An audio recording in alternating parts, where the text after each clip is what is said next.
Au chapitre 16 du livre des Actes, Paul et son compagnon Silas sont jetés en prison par les magistrats de la ville de Philippe, confiés à la garde du geôlier. Je vous lis les versets 24 et 25 de ce chapitre.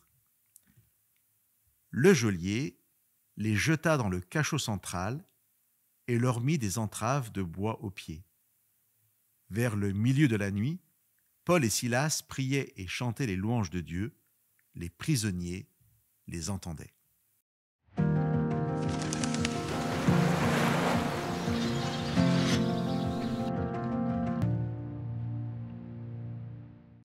Les magistrats de la ville de Philippe ont jeté Paul et son compagnon au cachot.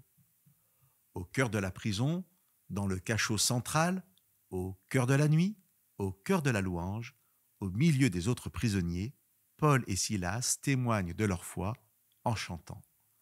Voilà la scène étrange que nous décrit le texte, où Paul et Silas, malgré leur épreuve, louent leur Dieu. La suite du récit nous décrit comment un miracle permet que toutes les portes de la prison s'ouvrent et que tous les liens se détachent. Je lis à partir du verset 27. Le geôlier se réveilla et lorsqu'il vit les portes de la prison ouvertes, il tira son épée.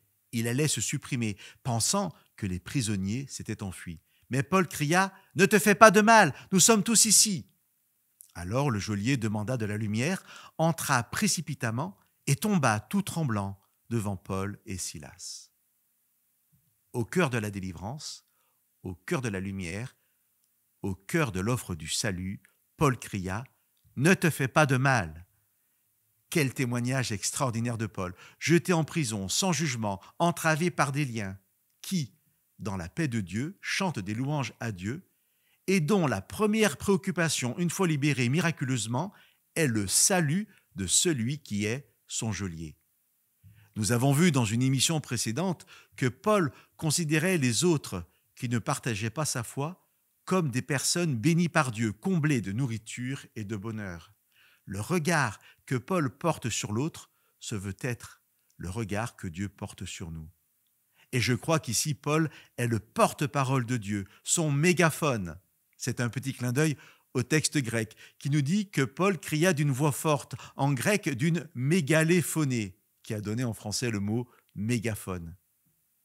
Chers amis, Dieu nous invite à crier pour lui.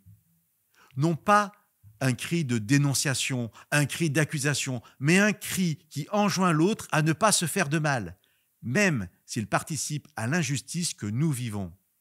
Ce texte nous invite aussi à louer Dieu au cœur de l'épreuve, non pas comme une reconnaissance que s'accomplit à travers l'épreuve la volonté de Dieu, mais comme une expression de paix et de confiance dans le fait que Dieu ne nous abandonne pas au cœur de l'épreuve. Paul pouvait ne pas comprendre pourquoi il vivait cette injustice, mais, chantant et louant Dieu, au moment crucial, il a su pourquoi il était là, au cœur de la nuit et de la prison, et il a pu le crier d'une voix forte « Ne te fais pas de mal !»